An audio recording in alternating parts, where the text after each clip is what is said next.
예, 할렐루야. 예, 오늘 예배 잘 오셨습니다. 무더위가 아직 끝나고 있지 않는 이 상황인데 예배분들에게 이렇게 인사 나누시겠습니다.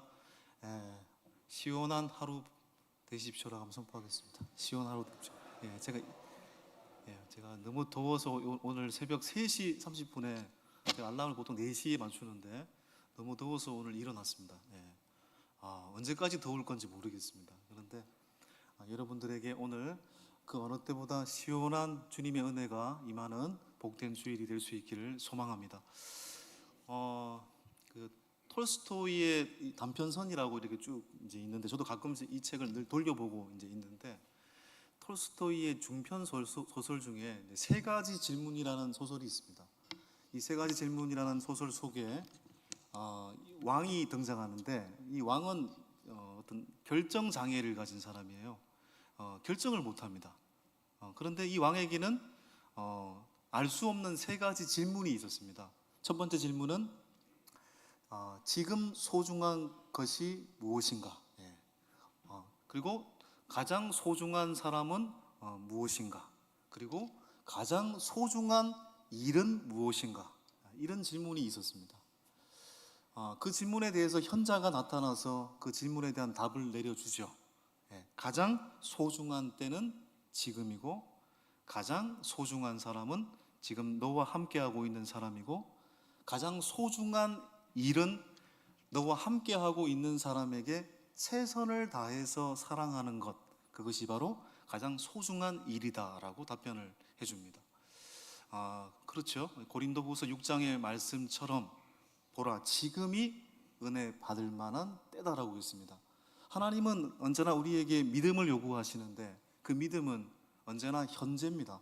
왕년에 내가 잘 믿었다, 이게 별 의미가 없습니다. 왕년에 잘 다 나간 걸로 제가 알고 있습니다. 왕년에 다 잘 나가셨죠? 그렇죠? 왕년에 다 예뻤죠? 지금도 예쁘시지만 왕년에 다 잘생기셨죠? 지금도 잘생기셨습니다만은 왕년에는 더 미남이었습니다. 그렇죠? 여러분의 기준으로. 저도 왕년에 나름 잘 나갔습니다. 안 믿겠지만. 중요한 건 왕년에는 의미가 없습니다. 지금입니다. 믿음도 지금입니다. 바로 지금 하나님의 말씀을 듣고 지금 하나님 말씀에 순종하는 것, 바로 주님은 그걸 원하고 계시죠. 아브라함에게도 하나님은 그것을 원하셨습니다. 하나님은 아브라함에게 창세기 12장에 아브라함이 나이 75세일 때 너는 너의 본토 친척 아비 집을 떠나 내가 내게 지시할 땅으로 가라고 했을 때 그 부름을 따라 갔죠. 그런데 그때 하나님께서 약속을 하셨습니다. 민족을 이룰 것이다. 네가 복이 될 것이다. 그런데 그 약속을 하셨음에도 불구하고 10년이 지나도 자식 한 명이 없었습니다. 그러니까 창세기 15장에서 기다릴 만큼 기다렸던 아브라함이 내 종 엘리에셀을 나의 상속자로 삼을 것입니다 라고 답변을 합니다. 이건 성급한 판단이 아니었습니다. 10년을 기다린 끝에 내린 판단이었습니다. 그런데 하나님이 종 엘리에셀을 상속자로 삼는다고 하니까 하나님이 뭐라고 하십니까? 아브라함을 데리고 밤하늘의 별을 보여주면서 저 밤하늘의 별을 보라, 셀 수 없는 저 별이 별의 숫자와 같이 너의 자손이 이와 같으리라고 약속하셨죠. 아브라함이 그 약속을 믿었고 하나님은 그 믿음을 의로 여기셨습니다. 그런데 또 얼마 지나지 않아서 아브라함의 아내 사레가 기다리지 못하고 몸종 하갈과 남편 아브라함으로 하여금 동침하게 하죠. 그리고 누굴 낳습니까? 이스마엘을 낳습니다. 이건 자선책이지만 하나님 편에서의 자선책은 실수입니다. 그런데 하나님은 그 실수조차도 실수라고 여기지 아니하시고 선으로 바꾸셨죠. 하나님은 우리의 실수를 덮으실 수 있는 대책이 있는 분이십니다. 그 실수를 다시 만회할 수 있는 능력이 있는 분이십니다. 바로 그것이 우리가 믿는 하나님이죠. 그런데 아브라함은 그때 사실 사례를 뜯어 말려야 했습니다. 하나님 약속을 믿고 기다리자 이렇게 공고해야 했습니다. 분명한 아브라함의 인간적인 실수입니다. 실수입니다. 여러분, 아브라함과 사례는 나름대로 하나님을 잘 믿었던 사람이에요. 여러분, 우리가 10년을 기다릴 수 있습니까? 약속을 받고 기다릴 수 있습니까? 쉽지 않은 겁니다. 나름대로 믿은 겁니다. 나름대로 믿었으니까 몸종 하갈을 통해 자식을 낳겠다, 내종 엘리에셀을 상속자로 삼겠다, 그렇게 말씀하신 거예요. 그런데 실수입니다. 여러분, 왜 하나님을 믿는데 인간은 실수할까요? 왜 아브람과 같은 사람도 실수하게 될까요?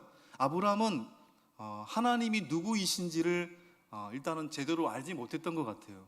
하나님이 먼저 자신을 찾아오신 하나님이라는 걸 믿지 못했습니다. 여러분, 자세히 보시면 창세기 12장으로부터 여기까지 보시면 아브람이 먼저 하나님을 찾은 적이 없습니다. 언제나 하나님이 아브람을 먼저 찾아오셨습니다. 그런데 이것은 우리도 마찬가지죠. 우리가 하나님을 찾은 적이 없어요.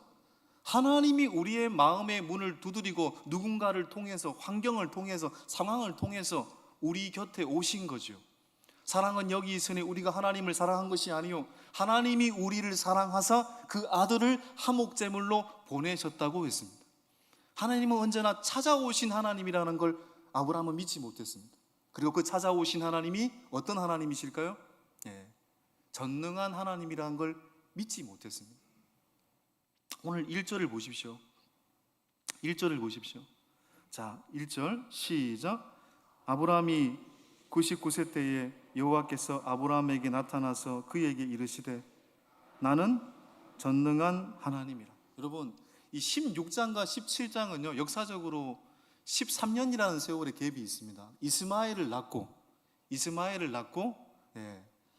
이스마엘이 13살이 되기까지 아무 일도 일어나지 않으니까 아브라함이 그냥 이스마엘을 상속자로 삼아야 되겠다, 이 생각이 굳어가고 있을 때 바로 17장 1절에 하나님이 13년 만에 나타나셔서 아브라함의 나이 99세, 이스마엘이 13세 때 나타나셔서 나는 전능한 하나님이다라고 말씀하고 계시는 거죠. 바로 나를 찾아오신 하나님이 전능하신 하나님이란 것을 아브라함이 알지 못했기 때문에 다시 그는 인간적인 대책을 세우려고 했습니다. 여러분, 전능하신 하나님, 히브리어로 엘샤다이, 다른 말로 해석하면 충분하신 하나님입니다. 하나님은 충분하신 분이십니다. 하나님만으로도 충분하다라는 걸 알지 못했기 때문에 아브라함이 인간적인 대책을 세우려고 했습니다.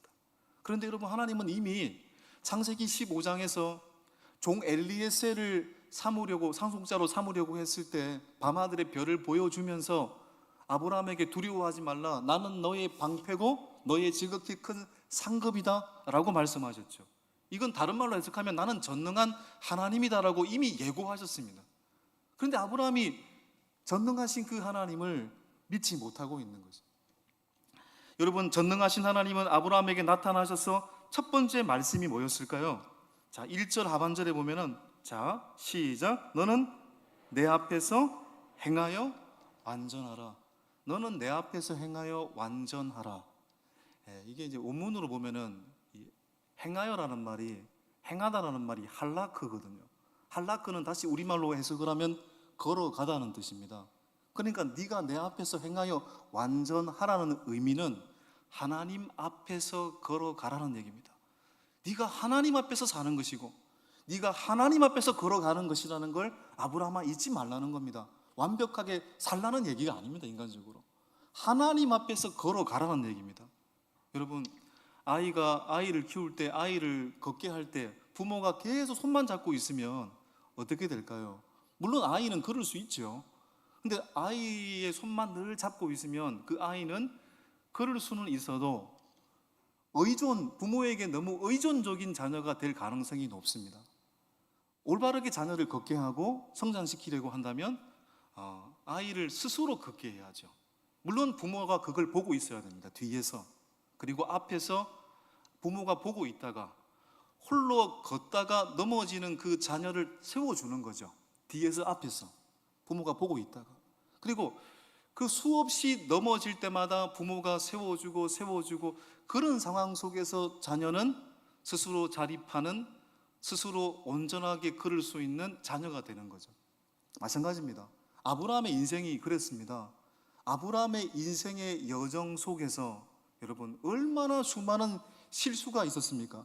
얼마나 수많은 실패가 있었습니까? 얼마나 수많은 연약함이 있었습니까? 그런데 하나님께서는 앞에서 뒤에서 그 아브라함을 지켜보고 계시다가 아브라함이 넘어질 때마다 아브라함을 세워주시고 또 넘어질 때마다 세워주시고 그렇게 해서 아브라함을 믿음의 조상으로 만들어주신 거죠. 여러분, 아브라함의 인생을 향해 바로 하나님은 오늘 이렇게 말하고 있는 겁니다. 네가 내 앞에서 행하여 완전하라.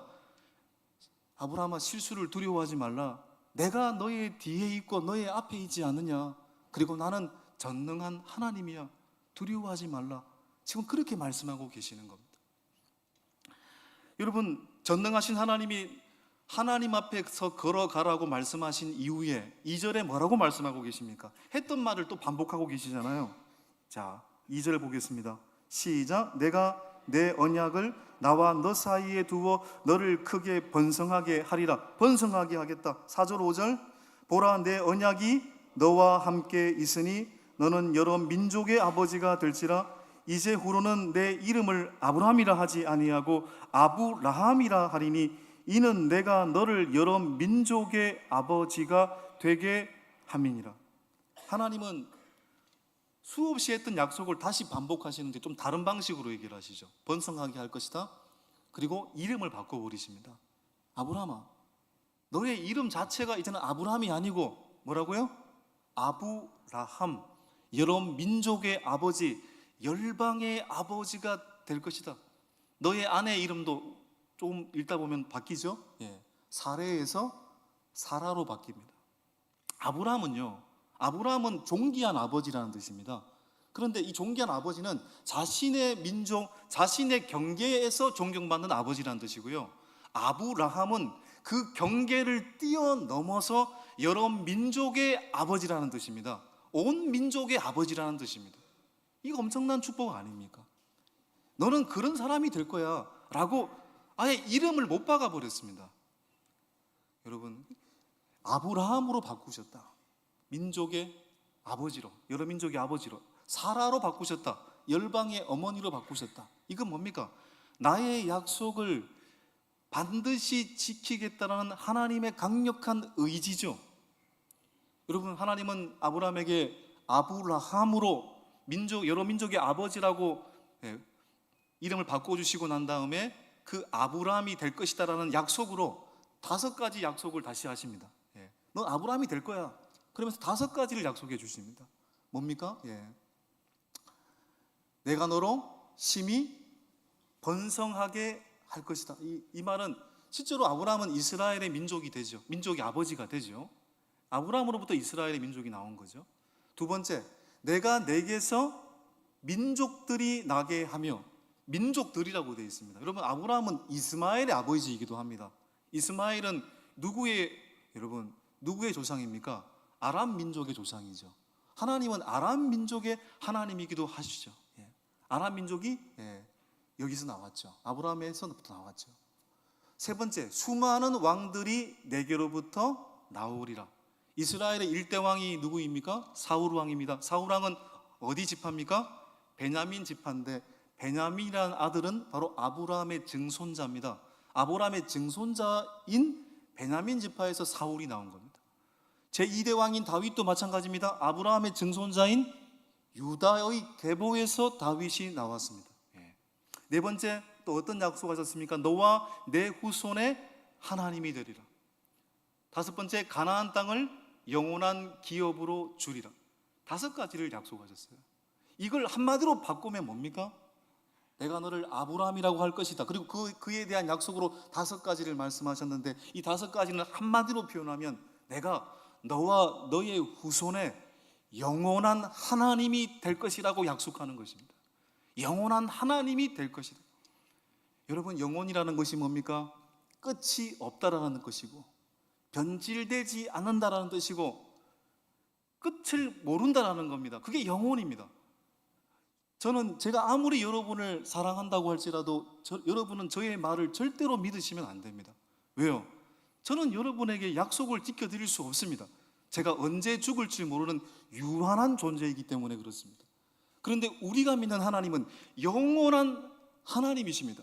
영원한 소유를 주겠다고 말씀하고 계시고 영원한 기업을 주겠다라고 말씀하고 계시고 자신을 영원한 하나님이라고 말씀하고 계시는 겁니다. 여러분, 그 영원한 하나님이 저와 여러분이 믿는 하나님이라는 사실이 얼마나 우리에게 소망을 주는 겁니까? 바로 그 영원한 하나님, 자, 네가 아브라함이 될 것이다, 열방의 아버지가 될 것이다 라고 약속을 하고 난 다음에 하나님은 그 약속에 대한 반응으로 아브라함과 아브라함의 후손에게 너희도 반응하라는 얘기죠. 뭘 행하라고 하셨습니까? 할례를 행하라고 말씀하고 계십니다. 10절에 네가 여러 민족의 아버지가 될 거야, 열방의 아버지가 될 거야. 너도 그에 대한 반응을 보여. 네가 바로 할례를 행해야 돼. 할례를 행하라고 하나님이 명령하고 계시죠. 보십시오. 10절을 보시겠습니다. 시작. 너희 중 남자는 다 할례를 받으라. 이것이 나와 너희와 너희 후손 사이에 지킬 내 언약이니라. 여러분, 태어난 지 8일째 남자를 할례를 행하라고 하셨습니다. 할례 받은 사람만이 언약의 백성이라는 것을 말씀하고 계시는 겁니다. 우리가 이스라엘 백성은 세 가지를 통해 내가 하나님 자녀구나 깨달았습니다. 무지개를 통해, 공간 속에서 하나님이 나와 함께하고 계시구나. 또 안식일을 지키라. 하나님은 시간 속에서 나와 함께하고 계시구나. 또한 육체, 할례를 통해서 하나님은 나의 육체 속에서도 함께하고 계시구나. 그렇게 그들은 여겼습니다. 여러분, 할례를 행하라. 할례를 행하는 백성만이 하나님의 언약 백성이라고 공포하신 건데요. 여기서 중요한 사실이 있습니다. 할례를 행하는 것이 구원을 주는 것은 절대로 아닙니다. 아브라함이 할례를 행하기 전에 이미 구원받은 백성이 되었습니다. 뭐로 말미암아? 믿음으로 말미암아. 믿음으로 말미암아 아브라함이 구원받은 백성이 된 거지, 할례를 받아서 구원받은 백성이 된 게 아닙니다. 그러면 할례를 행하라는 말은 무슨 말입니까? 하나님의 자녀됨의 표시입니다. 네가 이제는 하나님의 자녀라고 표시하는 겁니다. 그리고 할례를 받은 자는 나는 이제 하나님의 자녀이기 때문에 하나님의 말씀대로 살아야 되는 하나님의 자녀라는 것을 기억하는 겁니다. 이게 할례입니다. 여러분, 그런 의미에서 이 할례가 신약 성경으로 넘어오면 뭐로 바뀝니까? 세례로 바뀝니다. 여러분, 세례가 구원을 주는 게 아닙니다. 우리가 세례를 받기 전에도 내 마음에 예수 그리스도를 주로 삼고 나의 구세주로 믿으면 우리는 구원을 받습니다. 하나님 자녀가 됩니다. 천국의 백성이 됩니다. 영생을 얻습니다. 그러면 세례를 행한다는 건 뭡니까? 하나님 자녀됨의 표시입니다. 이제부터는 내가 주님과 주님의 말씀대로 살아야 되는 하나님의 자녀라는 것을 기억하라는 것입니다. 여러분, 결혼을 우리가 하지 않습니까? 결혼하시는 분들, 혼인신고만 해도 부부가 되는 겁니다. 근데 왜 결혼식을 하는 겁니까? 대부분의 사람들이 다른 사람들 앞에서 우리가 부부가 된 것을 공포하고 부부가 된 자로서 의무를 다하겠다라는 것을 공포하는 거죠. 공포하는 거죠. 그런 의미에서 여러분, 진짜 믿음이라는 건 교회를 다니는 게 아닙니다. 주님을 믿는 것입니다. 나를 위해서 죽으시고 나를 위해서 부활하신 그 주님을 믿지 않으면 우리가 아무리 많은 봉사를 해도 우리는 여전히 암흑 속에 있는 것입니다. 그러므로 주님을 믿는 것이 먼저입니다. 그리고 주님을 믿었기 때문에 받는 세례를 통해서 이제는 내가 주님의 말씀을 따르는 주님의 백성으로 살아야지라고 공포하는 것입니다.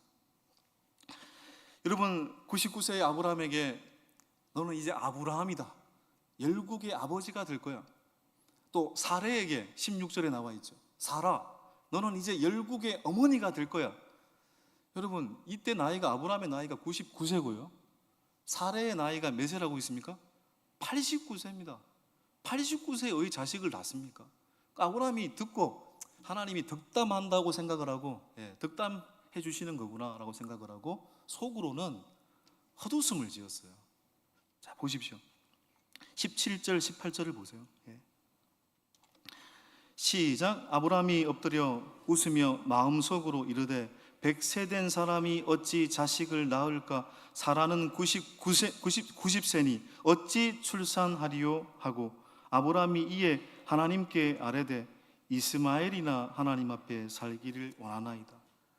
지금 99세고 내년에 애 낳으면 100세고 지금 아내는 89세고 내년에 애 낳으면 90세고 말이 안 되잖아요. 그러니까 아브라함이 속으로 이스마엘이나 잘 키우겠습니다.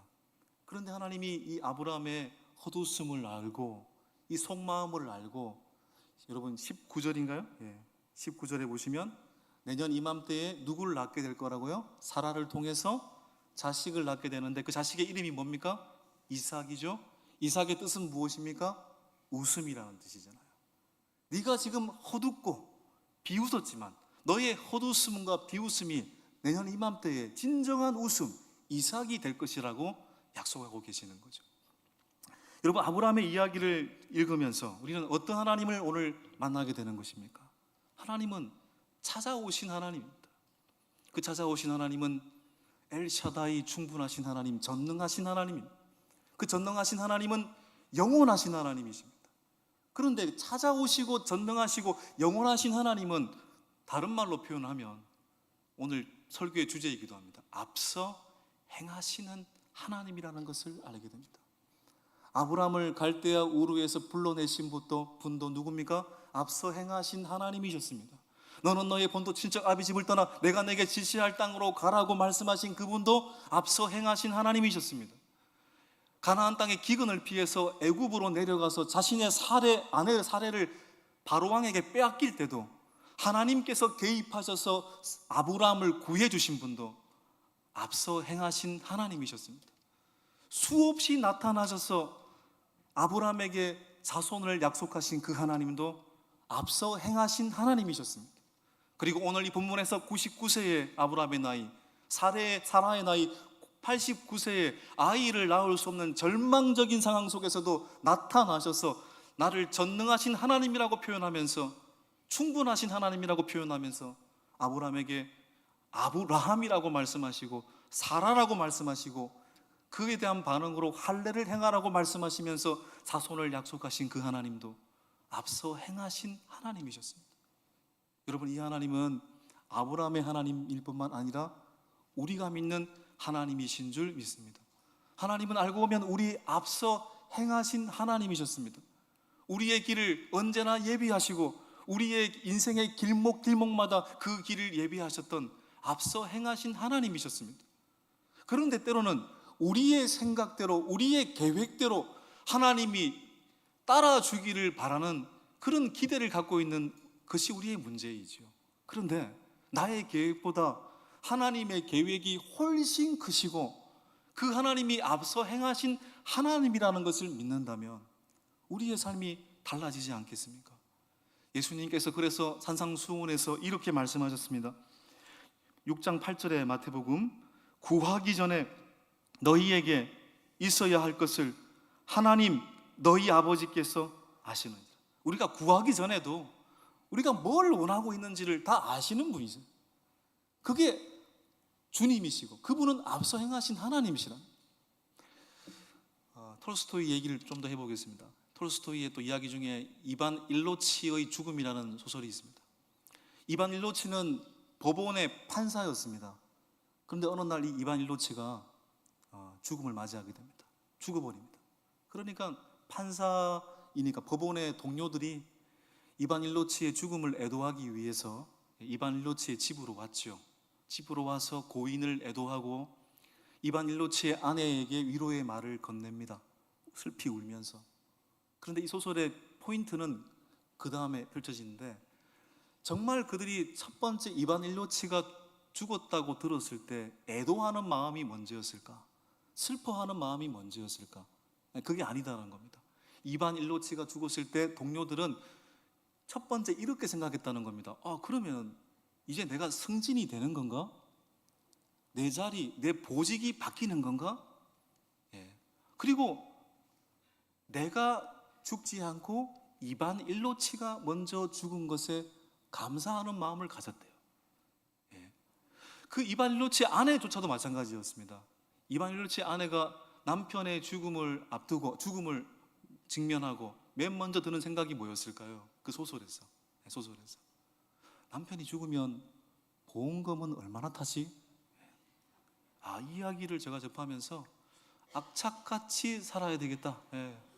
악착같이 살아야 되겠다. 밥 먹을 때 언제나 조심해야 되겠다. 예. 농담으로 생각됩니다. 악착같이 살아야 되겠다. 여러분, 무슨 얘기일까요? 너무 좀 극단적인 얘기이기도 하지만 이 이야기가 주는 메시지가 있는 거죠. 물론 우리가 인생을 살면서 인간들과 함께 살고, 함께 서로 기도해주고, 함께 중보해주고, 서로 믿어주고, 서로 사랑해주고, 신뢰해주고, 우리가 그렇게 해줘야 됩니다. 그것이 우리의 사명이니까요. 그런데 궁극적으로 우리를 정말로 지켜주고 보호해주는 것은 유한한 인간일 수가 없다는 겁니다. 인간의 그 위로는 알고 보면 빈말의 위로일 수밖에 없다는 겁니다. 우리를 정말 보호하시고 우리의 인생길 앞서 행하시는 분은 오직 하나님밖에 없다는 사실을 알게 되는 것입니다. 여러분, 하나님께서 이런 하나님이라는 것이 우리에게는 너무너무 중요한 것입니다. 이런 앞서 행하시는 하나님이라는 것을 우리가 믿게 되면 어떻게 살까요? 우리의 인생을 하나님 앞에 오늘 다시 맡기지 않겠습니까? 우리가 걸어가는 이 걸음이 하나님 앞에서 걸어가는 걸음이라는 것을 다시 믿지 않겠습니까? 우리의 모든 인생길을 하나님께 맡겨드리며 살지 않겠습니까? 그리고 마태복음 6장 33절의 말씀처럼 너희는 먼저 그의 나라와 그의 의를 구하는 삶을 살아가지 않겠습니까? 여러분, 하나님은 전능하신 하나님이고 영원하신 하나님이고 그 하나님은 앞서 행하신 하나님이십니다. 그 하나님이 저와 여러분이 믿는 하나님이라는 것을 믿고 다시 한번 먼저 그의 나라와 그의 의를 구하는 삶으로 이 모든 것을 더해 주시는 하나님의 은혜까지도 부여받는 하나님의 사람들 다 될 수 있기를 주님의 이름으로 축원합니다. 함께 이 시간 말씀 기억하시면서 찬송가 391장 찬양하도록 하겠습니다.